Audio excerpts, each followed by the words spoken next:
I think so. I was editing the videos last weekend, and I definitely did see. Now you guys can see, I got a little circle over here on the top right.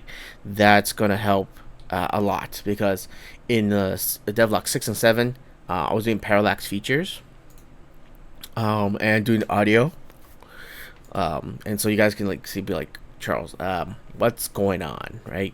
I don't see it. Just your face is covering everything because you're just doing the default. So I learned a little bit tricks. Got this little circle here, and so I think we should be pretty good in terms of spacing. Oh, okay, there we go.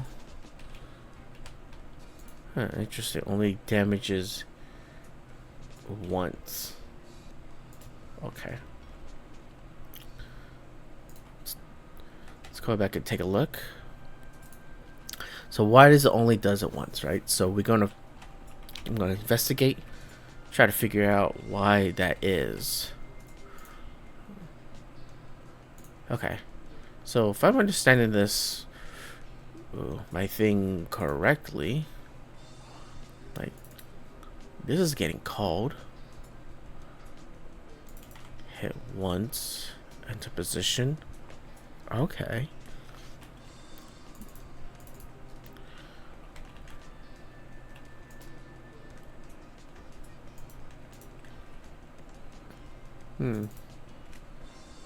So the player got hit. Oh, okay. Okay. So we got this line of code which actually disables it, right? But I do think we want to, perhaps with the player, go ahead and actually give them a kind of has an invincibility timer. Yeah. Basically, the invincibility timer is like so that the player isn't punished too heavily, right? Otherwise, if you got like 4 or 5 enemies, you didn't set it this way, right? The player's going to take a massive amount of damage from like just from the enemy, like for all 4 enemies. So let's see, 15 damage times 4 is 60 HP is gone, right? So yeah, I don't want to go ahead and do that. And usually in the shoot 'em ups, so the game is not it's a not necessarily a 2D side scroller. It's a 2D shoot 'em up, maybe like a Toho style. But we're gonna go ahead and give a timer for this, so for more of a better user experience. Oh, okay. Well, yeah, we probably get the boolean from this. If it is stopped, right, then we go ahead and kick it off. So going back to the player. Okay, so what I'm trying to figure out is how can we set this back to the disable to being false instead of true. So then, right, so we're going to use signals on here to the player on invincibility, right? So we don't need to write it in here anymore. And so when the thing is timed out, then we can go ahead and set this back to false. Yeah, so right now we don't have like a visual representation of like, oh, you're in invincible mode, right? So what we can do, I think we both need a visual and audio cue. Now we don't need that print statement. We can rely on, well, the print statement is good, but we can rely on the audio cue right now. There you go. See, yep. And it's not gonna play until the timer's there. So probably this one right here.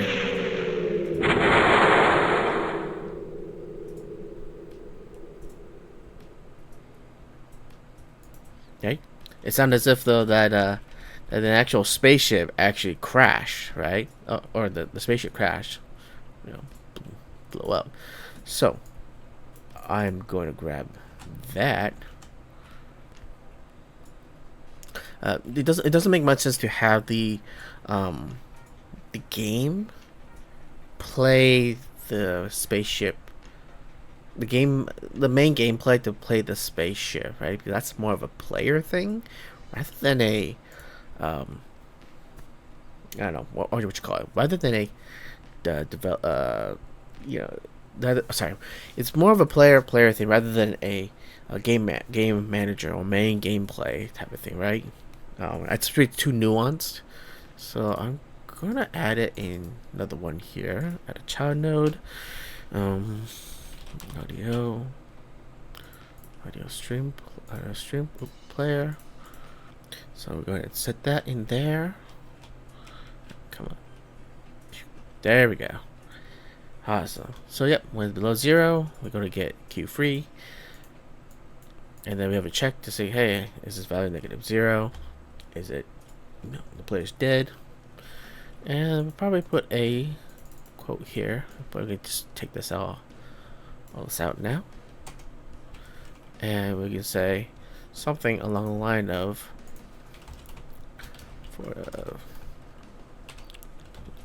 we'll need to do animation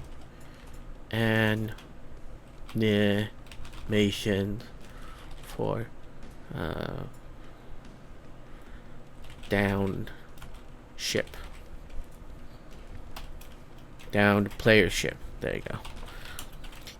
Yeah, so we got to do the animations for this, just so that it gives a smoother user experience.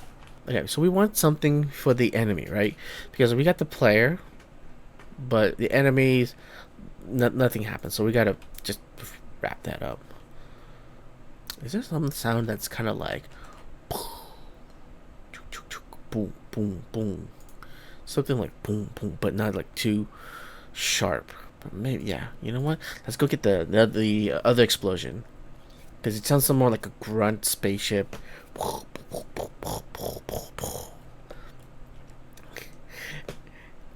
And I know, okay, on the stream, you're gonna hear a lot of me like doing some stupid, silly shit, okay? Because that's just how you actually get that creative juice out. You know, as adults, you worry about a lot of stuff, right?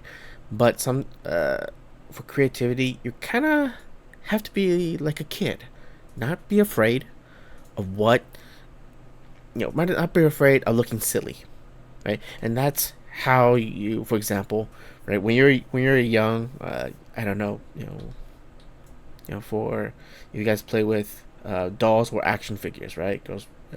That's also action figure. Sometimes when you're young, you have kids, you see them like just playing around, pretending to be some sort of character from a game. If we can kind of channel that creative energy that we kind of locked away, so we don't be embarrassed. But when you're going and creating games, you're going to have to somehow lock that creativity. And one of my ways of locking that creativity is to kind of make, I don't know, weird, silly sound effects, just so that I can kind of like see and feel where the sound that I kind of wanted, or the direction I'm looking to. So TLDR, don't be embarrassed. Just think of it as a way to unlock your creative energy, because you'll be surprised is that once you just kind of let yourself go, you'll figure out is that you actually have more creativity than you give yourself. So don't hold back. Destroyed. Explosion. Sorry, my inner Konosuba is coming out. I think you probably know why it didn't play. It's because you'll be deleting it before you get a chance to play, right? So you have to remember that for anyone those are new, you gotta remember that you're kind of dealing with like machine speed. So you kind of have to figure out like, okay, I need to give it a timer or something. So ideally, it'll be kind of great if we can still play the sound without destroying it. So I mean, the trick could be is like, hey, we just make it disappear, make it invisible, right, and then destroy it afterwards, right? So my bet is for this explosion, we probably don't necessarily need a timer per se. We probably can use this audio finish connected to this. I wonder. There you go. There we go. That's what I figured. So a problem with this is like, hey, we hide this, but the collision is still being detected. So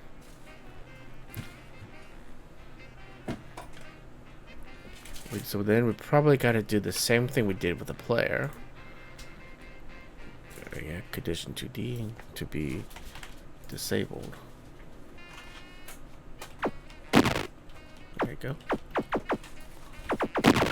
Yeah, there we go. Shorten the front end of that sound, maybe.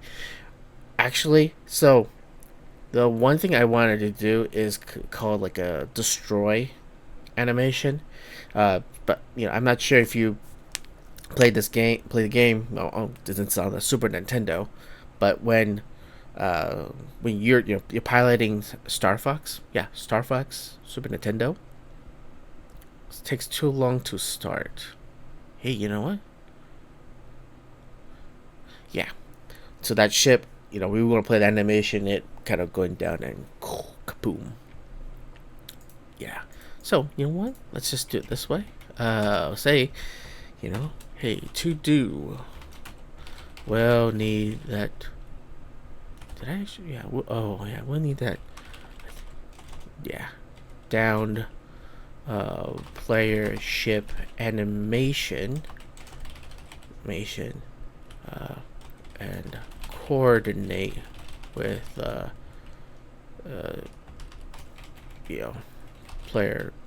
player game over SFX. Yeah.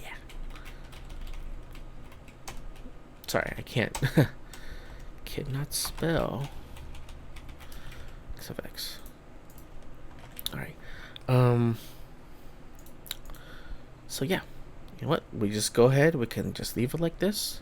But let's go back to the player. Okay.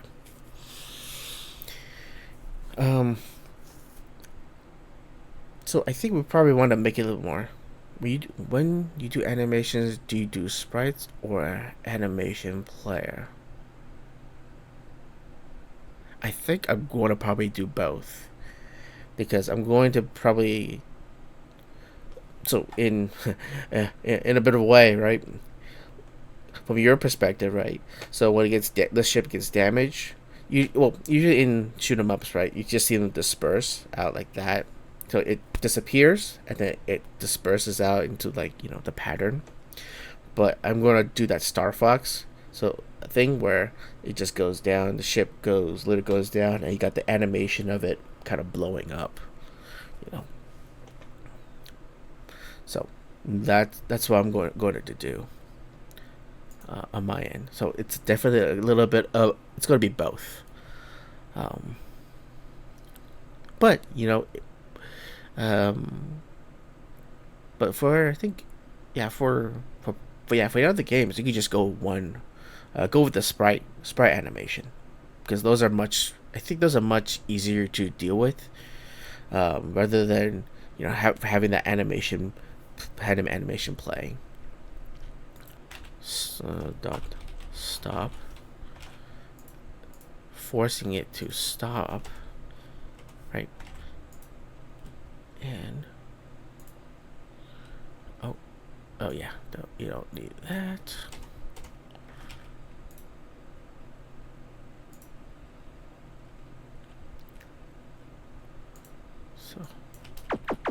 So we got that shooting, and let's just say,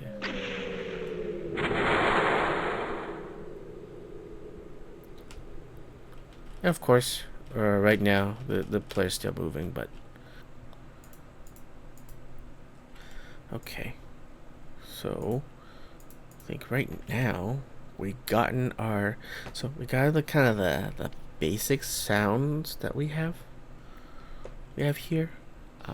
Let's probably go back and perhaps start to find some audio, or not audio, but start to, you know what, make audio. Okay, so yep, starting with my first real game. Pretty good at make myself, except music. I have no idea how to make music. I tried many times, but I just can't do it. I know music not huh? LMMS is a free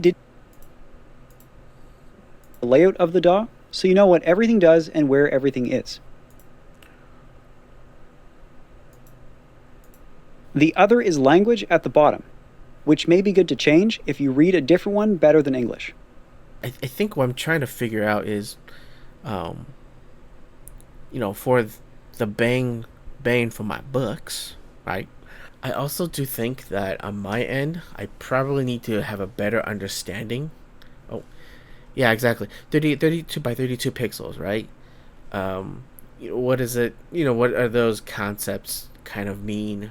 The shadows. But yeah, exactly what you're saying. It doesn't have to be perfect, but keep chipping away at it for sure. Yeah, that's for sure. Yeah. Um. Oh. Okay. Looks like it's about 12:02. Yeah, I think that's pretty much it for tonight for me. Yeah, I'm gonna go ahead and just look at all these. Do the research aspect and just log this too. So, when next stream will be Wednesday, right? Yeah, it's probably gonna be doing a little bit more research. I'll probably be targeting. I'm gonna try to target one, either the audio or the art, but maybe not both at the same time. And then with Fridays being like fun, have fun times. But yeah, but I'll definitely probably announce during the stream, probably announce, like, change the title to, like, hey, maybe this is a audio dev stream. Yeah, yeah, audio dev stream. Does that make sense?